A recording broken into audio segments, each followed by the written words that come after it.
পূর্ব মেদিনীপুর জেলার আজকে ছিল শিশু কিশোর সমাবেশ। এটা অনুষ্ঠিত হয়েছিল নিমতৌড়ির একটি হাই স্কুলে। দেখো, গিয়েই আমাদেরকে প্রথমে বসিয়ে দিয়েছে খাওয়ার জন্য। আমরা খেতে বসে গেছি। আমাদের ভাত, আলু ভাজা, তরকারি, তারপর তো অবশ্যই চিকেন ছিল। ভালোই রান্না হয়েছে। তার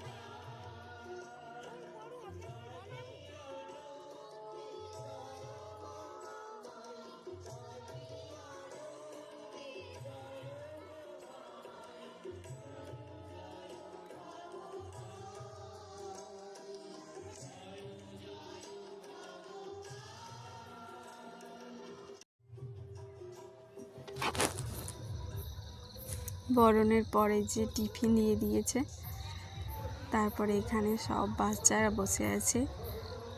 জাতীয় সঙ্গীত গাওয়ার পরে আমরা সবাই বাড়ি এলাম।